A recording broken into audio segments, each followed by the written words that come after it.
Hello everyone and welcome back to For the Minions, episode 37 of For the Minions, the weekly show where we talk about some of the possible replacements for Paragon. I am your host, the one and only NarGoose. Joining me as always is the lovely MandiMal, who actually looks a little good tonight. How you doing, Mandi?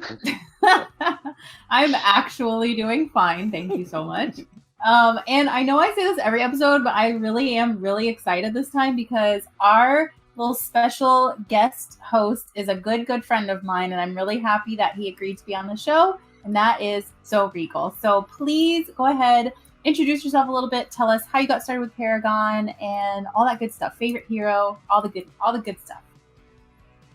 Well, when I was like 16, I guess, I started playing MOBAs. I started with League of Legends, but I never took it seriously, and about 2 years in, like at 18, I just stopped playing video games altogether. But I got reintroduced to video games from a really good in real life friend of mine, and he was playing Paragon. And after like 3 games, I was hooked. I got into the game right after Mortgage was released, and so I was on the second map. I never got to play on Legacy, unfortunately, but I just took to the game immediately, and I was mastering heroes left, right, and center.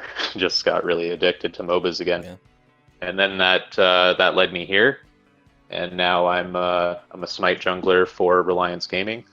We play in the Smite Amateur Invitational League, and we're just looking to make it to SCL next year. So we'll see if we can actually pull that out. Best of luck to you, man. So who was your favorite Paragon hero? Favorite Paragon hero? It's definitely got to be Steel. But a lot of people don't actually know. Me and a user who played Paragon with me, MaxiMan99, we actually sent in the hero idea for Terra. And we never actually got credit for that because Epic kind of just cut ties with us after that. Oh, really? They were like, yeah, we like this, but we don't like this. We sent 2 heroes. And they didn't like the second hero, but that second hero's skin became that Countess Samurai skin that was never released, and we just got completely ignored, and it was super unfortunate. And it made me like really detest. Like I never contacted devs for a very long time just for fear of that again, you know. And so, but I definitely mastered Terra the minute she came out. I was super happy to play her, so she's definitely got to be second.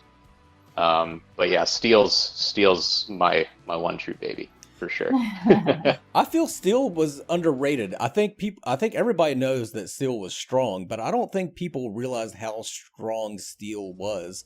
And just I played him so versatile. Jungle, solo, and support. I even played him in mid because he has that magic passive. Mm-hmm. Nobody can't hurt him. So you're going to cast 4 abilities. By then, like, you're going to be so CC'd and set up for a gank that, like, what are you going to do? And then level 5, you're not going to initiate a steal because he'll just ult you. Yeah. So he was just a lot of fun to play. You just play him anywhere. I did love when I would play carry. I loved a good Steel support. That was always fun. I was like, oh yeah, let's get it. You knew you were going to win lane because if you got aggressed on, just bop or pushed whatever it was, whatever time it was. Super awesome. Yeah. Yep. Definitely.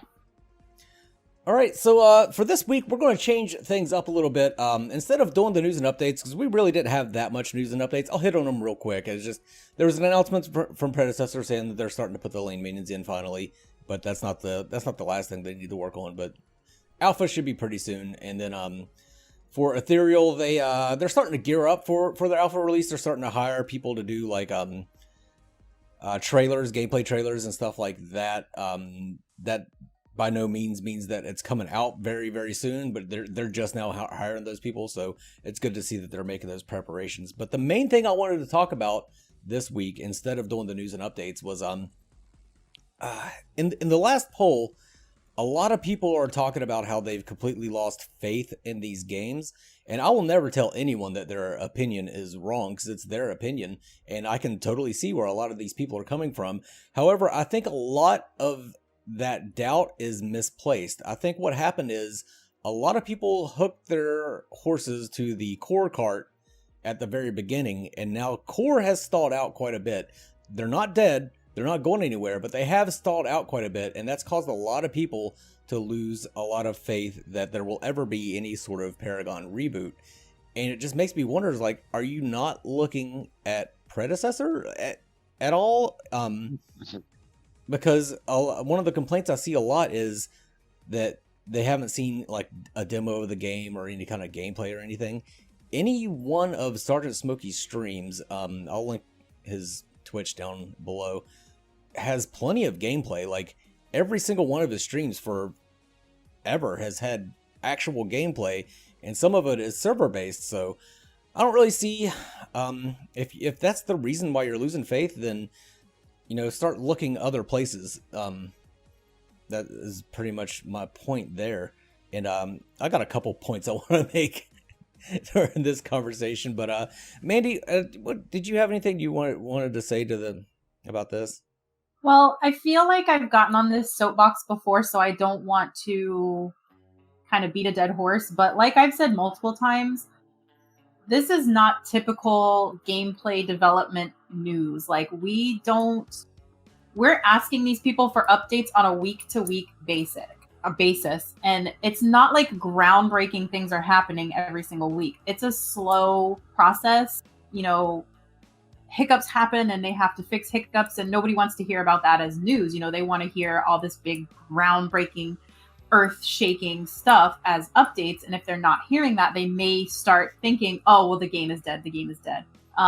But, we don't even, like, any AAA game, you don't get this kind of behind-the-scenes look almost. You're not going to get weekly updates on how a game's development is going. So I think people need to kind of keep that in mind. I know it's hard. We're all excited. We all come from the same place of we loved a game so tremendously much that we don't want to let it go. And that's the bottom line. That's the same passion we all share. So I understand where everybody's coming from, but just try to keep in mind that it is a slow process. Just because, it's could be looked at as no news is good news. Like they've got their noses to the grindstone and they're working. So just try to have a little bit of patience, have some faith, and just definitely, like Goose was saying, it's out there. The news is out there, like with Smokie streaming and stuff like that. But even if teams are not going that far and like having a stream where you can visually see the process being completed almost, with like Ethereal and Visionary and Core, that doesn't mean they're down and out, and that doesn't mean we'll never see this game until the day that one of them officially says, okay, we're done. That's when you can start to worry. That's when you can, say, okay, they're dead. The game is dead. But I don't think that's something we have to worry about as of right now. So Rigel, do you have anything you wanted to say? I just think people just shouldn't set their expectations so high so early. True. Game development takes a lot of time. Like it has for years. And I mean, yeah, we're at a time where like things are coming out a lot quicker. Everybody gets updated on the new thing. I mean, we're buying phones once a year now, I get it. Like technology is moving forward, but you still have to have patience with people, especially when they're community-driven games. Like these are small companies. These are small indie studios. This is not DICE. This isn't EA. This isn't all these like big AAA names. You can just hold out hope if you believe in it, and if you don't, then like move on. But there's no need to like trash on it and try to put negativity on something just because it's not meeting your standard of updates and, oh, I want to know what's going on. Like they don't need to tell you everything, because then if they hype you up too much and they don't deliver, you're going to be even more upset, and then that's more backlash. So I don't know. Yeah, that was very well said. And I think some of it falls on I think some of the fault does fall on the companies themselves, is what I'm trying to stumble through here. They a lot of these companies have put out deadlines that they just could not reach. Very true. So something I learned very early on in life is if somebody comes to you and says, hey, how long is this going to take? If you think it's going to take a day, you tell them 3 days. That way, if you get it done in a day, you look like a rock star. If it takes 3 days, then you met the standard. So exactly. That's something I think they needed to do. Like when Core put out that April deadline so early on, there was no It was sentimental. way in hell they were going to make that deadline. And they got a lot of people, that, including me, really hyped up, thinking we're going to have like a 15 player alpha in April, and it's going to be awesome on the anniversary. Yeah, I know. It was a very romantic idea. And then predecessor, I mean, they did meet their deadline, just barely, but they did meet the deadline. But there was a lot of problems with it. A lot of people. Maybe they shouldn't have met that deadline. Maybe they should have pushed it back. As Smokie will tell you, though, he always says that you got to release it at some point. You got to find those bugs at some point in time. So not releasing it, whatever. But and then Ethereal, they kind of, they've pushed their alpha date back several times. They completely redesigned their heroes, which. They doing that. Of course, they need to push it back. And then the other thing, with Visionary and Ethereal both, they're creating everything from the ground up, so they're going to run into way more problems than either Omega Studios or MetaBuff are going to run into. So yeah, I'm just going to keep being extremely patient. I do have my concerns, and I understand why people have their concerns, but. It's not dead, and I don't, and I think people are saying that for the wrong reasons is the main thing. I think people are very disheartened with Core, and that's the one that they had the most faith in. And now that Core is kind of going away, then they've completely lost faith. Maybe instead of just completely losing faith, go check out Omega. Maybe you didn't check them out before. Go check them out now. Check out Undying and Ethereal. Visionary should be popping back into the scene pretty soon. Visionary is the ones that. They kind of got us all hyped up the most at first. They were the first ones to step into the arena and pick up that torch, and they're still going to be coming out with something. Stay tuned to them guys. And I mean, they're kind of an excellent example of they released way too much information way too soon. They burned that candle at both ends, and that candle went the fuck out. And they're trying to rekindle it, but yeah. I think a lot of, speaking to setting realistic expectations and dates and stuff like that, I think a lot of that came from the fact that these are indie companies. They're all basically startups, if you would, put it that way. They maybe haven't had experience in marketing. It's not necessarily the development side of the game, just the marketing side of the game. And when it's the right time to say certain things and when to hold back and, setting, expectations to be just right. And like you said, kind of like maybe set it for farther than you really think, because then if nobody's going to complain about something coming out early. But if you, exactly. Yeah, if you end up having to push dates back, and I really appreciate what Smokie always says, that like at some point you just got to put it out there. Alphas are for finding bugs. Nobody should, I know people did, but nobody should expect an alpha to be 100% perfect.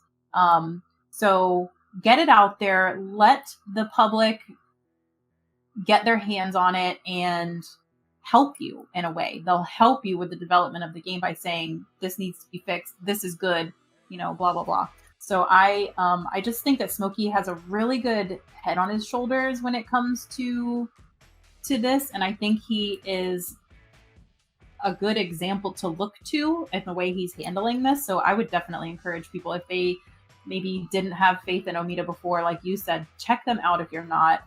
And then even with like Visionary, they took a hit. Like you said, they were the first ones to get in. They kind of took a hit early on, and now they're still trucking. Like, they are not giving up. They're still going at it, but they've learned, it's almost like twice bitten or once bitten, twice shy, whatever that saying is, that they learned not to put too much out too soon. They've learned when is the appropriate time to release said information, because you don't want to hype people up too much and then get the backlash of not living up to expectations. I think Rigel said it perfectly in the beginning, that people need to have realistic expectations. And at first, we were set up to believe, oh, hey, this is happening fast, this is happening now. Now I think we're all kind of learning together that this is a longer process than anybody maybe anticipated. Yeah. Yeah, I definitely agree with that, though, for sure. In the beginning, like, the hype train was way too real. And we all jumped on it. Like, even me, just like word of mouth to my friend, like, oh, everybody go check this out. You watching the stream at my house on the big TV, like, with them making the models over at Visionary Games. Like, isn't this guy so crazily good? You know what I mean? And then it was just quiet, goes down. It's like, well, can't keep this train going anymore without any more goodies. Yeah. Like, time to slow it down a little bit. Yeah, definitely. Seems like it was a learning process, Hopefully, a lot of them have learned. Yeah. And all these companies are self-funded. I know a lot of people want to give them money if that'll speed along the process, but they all want to kind of produce something tangible before they do any kind of Kickstarter or ask for any kind of money, which I think is probably for the best, because there have been some scams out there, people trying to play upon the Paragon hearts and make some money off of it.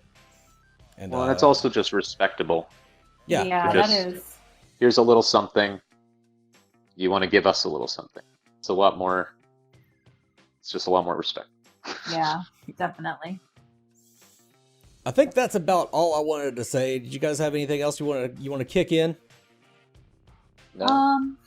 I just want people to, keep believing. I'm like Little Miss Positivity, and I want everybody to win, and I want everybody to be nice, and I just want us to all get along. So just keep believing. Keep being positive. Like Rigel said, if you don't believe anymore, or you're not interested anymore, if this process is just dragging out for you and you're not interested, it's okay to move along. You can let it go. Mm-hmm. But you don't have to shit in our nests while you're at it.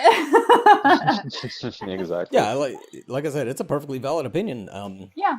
Yeah, and if you just completely have lost heart, just maybe just wait for some bigger updates, and maybe that'll bring people back around. But until then, I'm going to keep covering it. I'm going to keep covering as much news as I possibly can for those of you who want it, because I enjoy doing it, and Mandi enjoys doing it as well. And Rigel, seems like you enjoy following these games too a little bit. Oh yeah, for sure. I'm pretty stoked about Ethereal. That's my breadwinner right there. They can make it work. They can make it work, man. That's a great game right there. Very innovative. Yeah. It'll completely change things if they can make it work. That's the big if. It'll completely change the genre. I think it would be the end all be all. Wow. But we'll see. That's where my eyes are definitely like on the most. I'm very excited by it as a jungler main too. I mean, having flying assassins, like that's there's like 3 different junglers in their like setup right now. Like it's kind of intriguing to me. So yeah, you can go assassin, berserker, or go the Sky Slayer. Exactly. I got probably go with a tank or knight, as they call them. Yeah, exactly. Yeah, flex picks. And that's what they're going for. Cool beans. Yeah, a lot of eyes have turned towards Ethereal. Mm-hmm. And it's beautiful. Oh yeah, it's beautiful, and it's early, and it's beautiful. Right? And so that's super positive. That just means it's only by the time it gets released, and by the time they balance it out, and if they make it work, like when we get there, I imagine what it will be, right? And that's what I'm looking towards. Maybe I've clinged on to the vision, but I don't know. They haven't failed me yet. Everything they put out, top notch. Mm-hmm. That's true. Everything. That's true. Just hope that gameplay is top notch as well. Yeah. And they didn't rush anything, really. Right. And it's hard to imagine it not being, because they're so painstakingly taking care of this game, like this is their baby. Yeah. Look at the items. The item art was fantastic. Phenomenal. I know. So it's like, they're gonna put in the work where it counts too. Yeah. So good stuff. All right, well, speaking of Ethereal, let's move on to the poll results for this week. And the poll results this week, let me pull them down here. This was the first of the month. I always do, the most excited poll, which game you're most excited for. Core was 26%, Predecessor was 30%, Ethereal at 40%, and Phoenix Rising at its usual 3%. So they were at 4% for a little bit. I was proud of the little guys, but yeah, Ethereal, they took the lead in the last one, and they are maintaining that lead now. Kind of a big change is Predecessor has kind of overtaken Core in popularity, and it's pretty even. That's the most even the numbers have been since I've ever done this poll, I think. I think so. And I'm just so excited that those 3% have remained so loyal to right? Phoenix Rising. I love you guys. Whoever you 3% are, I love you. Keep it going. And I know a lot of people say it's like, 3 people that actually work for Visionary or whatever. No, it's like I get, usually about 1,500 votes on this, so it's definitely more than 3 people. It's definitely more than 3 people. Yeah. Yeah. So keep going, you 3%. I love you. So that is going to be it for the poll results. Let's move on now to the highlight reel for this week. I actually got some from you guys. And remember, if you want to send in a highlight, it has to be a pre-recorded thing. I, of course, can't, just load up a replay in the Paragon anymore. But if you do have one previously recorded on like a YouTube channel, or you just got one, on your system, send it on over to me, and we'll see if we can get it in here and display it for everybody and show everybody your former glory in Paragon. But yeah, let's get on over to the highlight reel. Tibulator 96 on Richter has spotted a low health Kalari, walks right around those minions, charging straight at her. She's of course going to try and slip into the Shadow Realm, hits her with the shock therapy. He can't see her right now, misses that hook, but does pick her up with the ultimate. He's going to use Electrocute to take her down. Our good friend Ruba is back with a clip that highlights how crazy overpowered Kwong was after the version 43 update. I mean, he was already pretty strong, but after version 43, he seemed like his power level went through the roof. He's attacking into these minions, swinging in. He's got that life steal. He doesn't have to care about that shit. But here comes Shimby. She was starting a family feud there with the purple buff. She's going to have to get out because she is very low already, and she hasn't done shit to him. She has stacked up all kill, but all kill isn't enough. He takes down FaZe, takes down Shimby, and now Twin Blast thinks he's won a piece, but he does not want a piece, as that health regen was just nuts. Oh shit, here comes Fing Mao, full health Fing Mao versus, 10% Kwong, maybe 20% health Kwong. Probably not going to be good. Kwong going to try and get out of here. Fing Mao's chasing him down. That Fing Mao is level 14, and Kwong is level 20 though. And here comes Fing Mao over the top. He doesn't see the Aurora. Aurora catches him with the cryocism, and they are able to take down Fing Mao as well. And then Ruba included a bit of a joke here. Yeah, I agree. This is fine. I'm okay with the events that are unfolding currently. Our next clip is from Up Suicidal playing Narbash, and the blue team is trying to take Orb Prime. They do have a ward down, so they know Narbash is there, but he's going to try and sneak in and steal this Orb Prime against 3 members of the enemy team. He takes a thunk to the noggin, but he's going to start channeling that crash bang boom. The Orb Prime is very low. He knocks everybody up and takes the Orb Prime, and he's going to try and get out of here, but they are pissed. They're trying to chase him down and take him out. He's using that speed boost to try and get away. He's going to flip around here in a second, lands a thunk on Severog, and walks away. If ever there was a dab-worthy moment, that was it right there. Got a bonus clip right here from I Am Adam Wee, aka the Richter main. He's sneaking up on this rampage. I included this one because this is so nostalgic. I used to do the same thing at the start of the game. I'd wrap around that pole and catch the offlaner pushed up way too far. He does miss this hook right here, and they play a little cat and mouse for quite a while. Rampage is going to try and go to the jungle and back. Richter knows what's up. Comes around the side. Rampage is facing the wrong way, and I Am Adam Wee finishes what he started.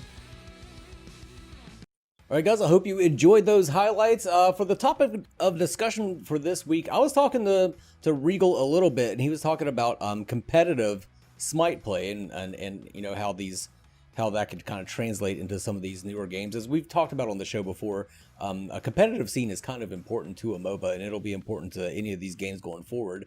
But I realized that I don't know anything about competitive play whatsoever, and Rigel was spitting out some stuff that was extremely interesting to me. So I figured that would be a good topic for discussion this week.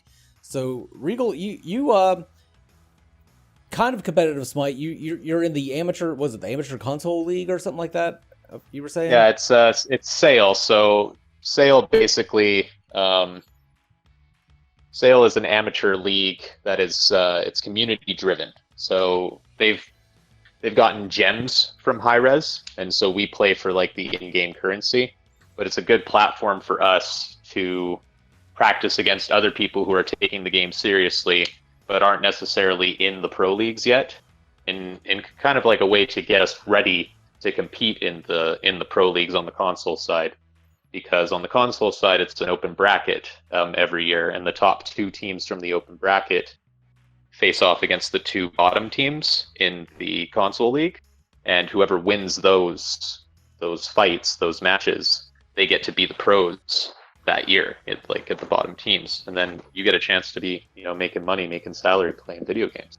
So that's where I'm at right now. I'm trying to transition into, getting paid to do this. So it's kind of like a farm league in baseball, sort of. Yeah, almost. It's exactly what Smite Minor League is to the Smite Pro League. Okay. Smite Minor League is basically like a farm league, right? So, these players are really good ranked players or whatever, and they're picked. And, now subs or people from the Pro League leave or have accidents or whatever happens, maybe somebody has a kid, they draft somebody from the minor league. You know what I mean? It's like a farm league. Oh, so wow. You're going through it all year. You get a chance to compete at the end of the year to get a spot. And sometimes if teams are short, you're good enough in the minor league, like you might just get picked up. Wow. So and in the console side of things, there's the open bracket at the start of the year, and then mid-year after the mid-season LAN, there's another relegation. So there's another open bracket in which the 2 bottom teams from the first phase and the 2 top teams from another open bracket battle it out to see who can actually make it to the World Championship. So if these two bottom teams made it in from the first open bracket, but just didn't hack it, and then 2 other people, 2 other teams make it in from the second open bracket and just knock them out, now they have the chance at the World Championship, and the other guys just lost it. You know what I mean? It becomes very, very competitive. Wow. You have to stay on your game. So yeah, but that's where we're at. And sales just a really good platform. TJ created in 2017, and after its first split, the PlayStation Smite League came together and they did an event.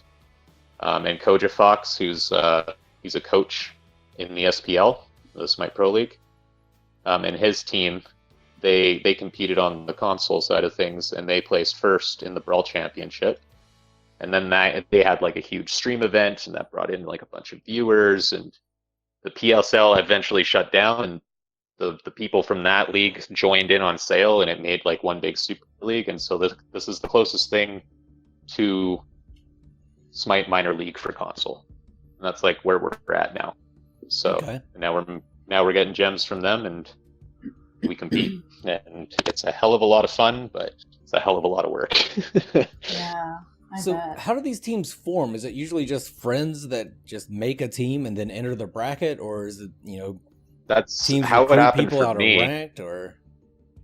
Yeah, I mean, some do it that way. I was just playing games with my friends, and I saw that it was an open bracket. I'd been playing Smite, like I said, I've been playing for just over a year now, and I was like, this would be a lot of fun. And my carry, Unkept Jupiter, he was a semi-pro player in League of Legends. He was a pro player on Wii for Call of Duty. Wii Call of Duty, man. I could never do that. You know what I mean? But I could never do that. You know what I mean? I can barely play the tennis. It's just not my game. There's no way I'm going to be aiming a gun perfectly and playing that competitively. So he's just really a crazy gamer. and him and I just put together a team of our Paragon buddies, our really, really good Paragon buddies. And, you know, some life change things happened, and there's a couple free agents that were within the sale league. And after going through like 15 supports and 7 solos and 6 mids, we finally got our team, and Wow. you know, now we're here. So it was a long journey, and there was a lot of crap involved, but you make it work. That sounds like something I definitely could not do while still doing YouTube. Like, Yeah. It's definitely hard. I tried to do it. It's well, my Twitter fans probably hate me because I'll put out a schedule and I'll still be 30 minutes late to stream. But I just have a very busy life, and my phone's constantly going off. So I just don't I don't always make it on time. But I do my best because I want to be as active with people as I can and bring light to what people do in the scene. Just you know, I'm just a regular dude at the end of the day. So it's cool to like see somebody try to make it where people want to be, at least see Yeah. people taking the steps to get there, because not everybody even knows how to get started in it. So Yeah, that's very true. do you think that model that Smite goes by is a good model? Do you think that should be adopted by some of these games going forward, or do you think there should be some changes to that? I think it's a decent model. I just feel, I honestly do feel like it's a good model, because you're giving, especially when you're starting out, if you're just starting out a competitive scene, like you want to leave that open to as many people as possible, because you don't want to pass over any time. And one thing Mike Carey has always said, whether we've beaten teams or lost against teams, whether the person's been, you know, in gold or in diamond, he's like, everybody has a right to compete. And at the end of the day, ranked is very different from competitive. It is a lot different, especially in Smite. Smite, it's fend for yourself. When you play competitive, there's no fend for yourself. It's play as a unit, right? So I get it. So everybody has a right to compete, and I feel like if you're leaving it as an open bracket, you're leaving it open to as much talent as possible. Like for example, like Smite really took it far though. Like they extended their beta because they wanted to host LAN events with like cash prizes during the beta. Oh, really? And their beta had like 74 million hours of playtime before they reached launch. Holy crap! That's huge. Like they were paying cash prizes in beta with just like little online and LAN events. And so they were building their community like super early. That's crazy. I didn't know that. And then when they launched, they got the best 8 teams from North America and Europe, and they paid a $200,000 prize pool for their launch. And then the winners of that, they got a custom skin in the game on a character that they chose, and that's happened every year since. Oh, wow! You know? Now the prizes are more. Now there's the World Championship, and the first year of that was $2.6 million, and the first place team got them $1.3 million of that. Wow. So like Smite's, like there's a lot of money invested into esports too. Like you gotta have sponsors, you gotta have investors, you gotta have organizations that are partnered with you, right? Like it's not like, hey, we want to be competitive, let's just do it. You're gonna have to like start out and build your community by doing like events, putting some of like your developer money up, and then just hope that you can attract enough big names, big orgs, big sponsors to fund you along the way, because it gets pretty pricey. Because at the end of the day, who wants to spend 8 to 14 hours a day playing a video game, and then they're not going to, you know, you need to make it worth their while. Right. True. I mean, I get that you're playing video games for a living. I'm not saying, but they're putting as much time as an athlete would into sports. True. And if they're going to be getting paid millions of dollars every year, and if esports is surpassing Hollywood in terms of entertainment and how much money it brings in, then you need to make it favorable for the player. So yeah, I think leaving it open to people is good, but make sure that you're making the right moves to attract the right people so that you keep that going and actually develop a competitive scene. I had no idea that Smite had a competitive scene during their beta. Yeah, they were like, there's a lot of like really good players here. Let's extend the beta and just like host some online and LAN events. We'll just like see what happens. And then it results, like I said, into 74 million hours of playtime. Like that's ridiculous. Insane. In a beta alone. So. And you touched on something there that I kind of wanted to bring up along with this topic. Ranked and competitive play are two very different things. Just because someone's good at ranked doesn't mean they're going to be good at competitive play, and just because somebody's good in a competitive team doesn't mean they're going to be the greatest ranked player ever. I mean, those skills will cross over some. Like I'm sure the top ranked player would be able to fit in with a team. But exactly, there's going to be solo queue habits though, and we've experienced that, right? Like we met like the third best Zeus player on console, and we tried him out for mid, and he was kind of like a solo queue jackass, and like I won't say names, like I'm not gonna point, I'm not gonna like throw his name out or nothing, but like he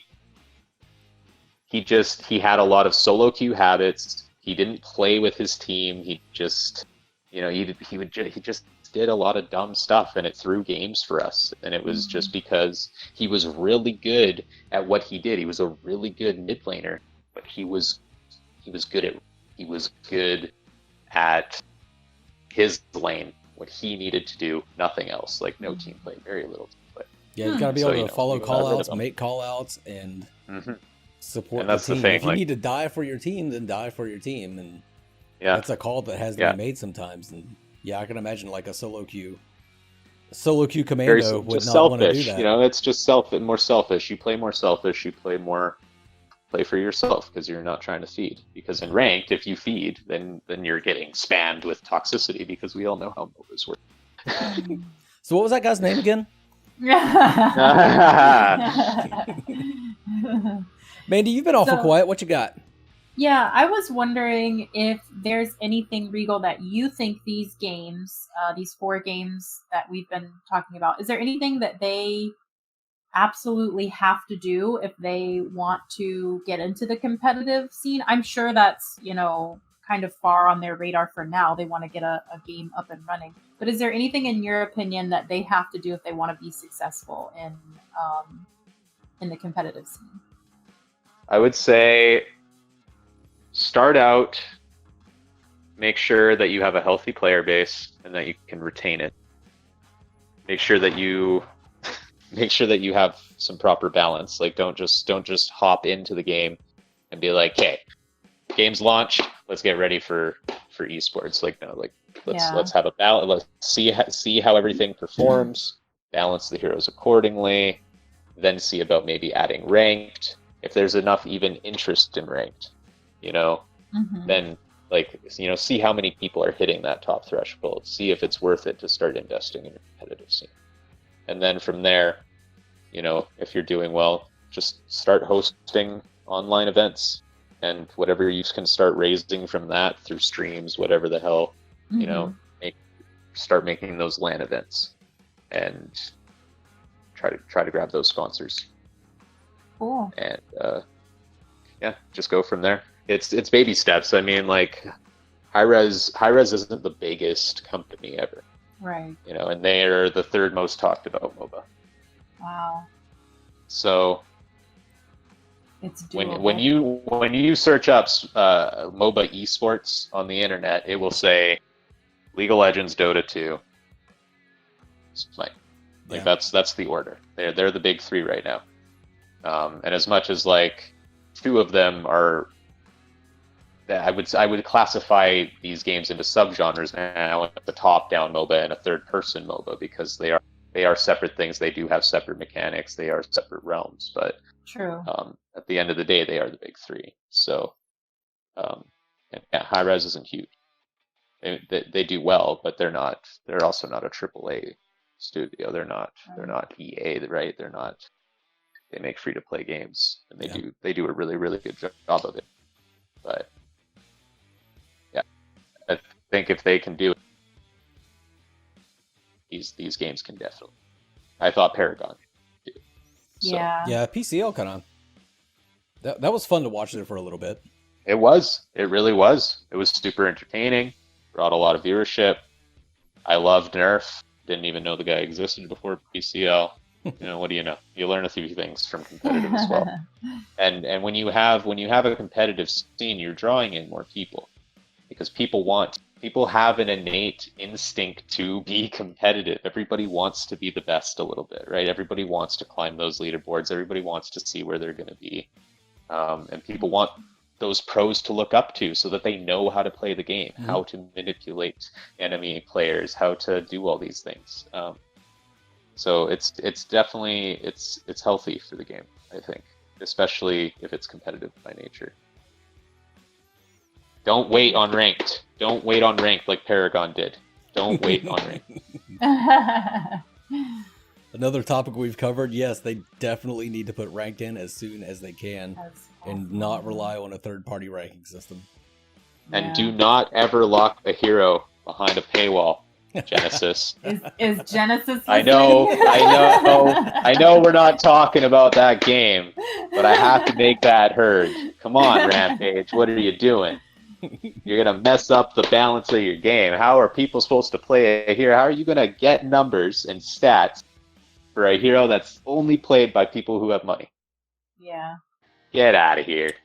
She's gonna be broken in 2 weeks, and it's gonna be pay to win. And what are you gonna say then? Oh, we're sorry. Man. Right? You gotta fix that. All right. Go ahead, Mandi. I had one more question. If you have any tips for anybody who wants to get where you are, what would you say to someone who's interested in maybe trying to move up to take those steps to get to the minor leagues and then maybe the more professional pro scene? Play a lot of ranked.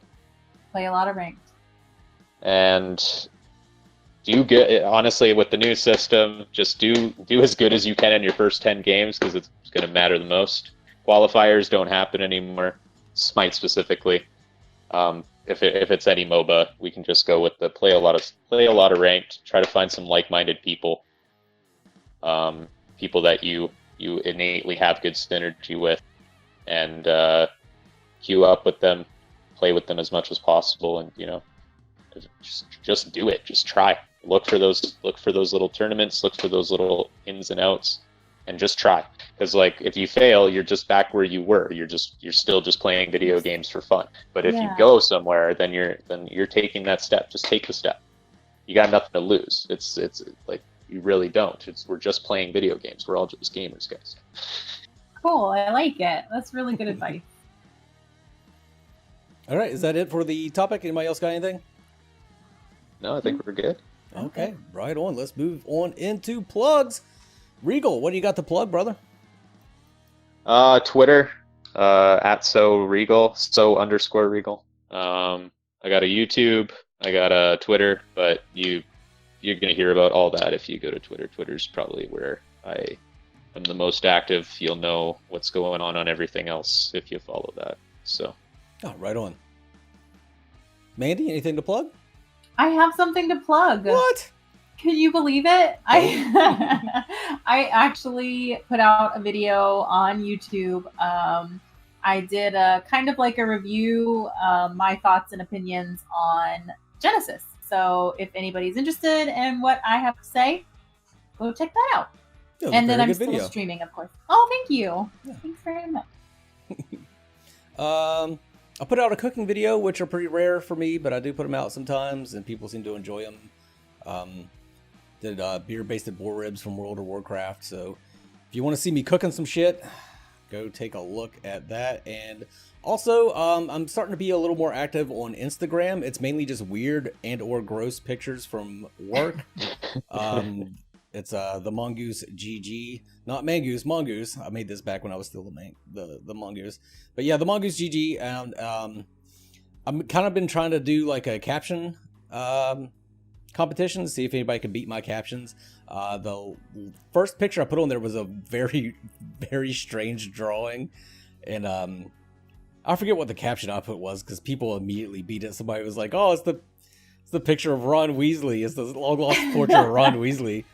I'll give you $5." And somebody else said, "This is the funniest one." It's kind of mean, but it was so funny. It said, "Briddick, is that you?" Oh yeah, I saw that and I cringed. I was like, "That's my brother. You can't talk about my man's like that." Yeah, I don't like it. It was funny though. I would if somebody said the same thing about me, I would laugh at it. So it was pretty. It was pretty don't fun. feel I'm bad sure about laughing he about chuckled. I'm sure he chuckled. I know, right? So yeah, you guys can check that out if you want to. But I think that's going to wrap it up for this week. I hope you guys enjoyed the show. Sorry that I changed it up a little bit. I really wanted to get that topic covered and done with. So we should be moving to regular scheduled programming next week. But for now, this is the For the Minions crew signing off. You guys have a good one. See ya. ManGoose.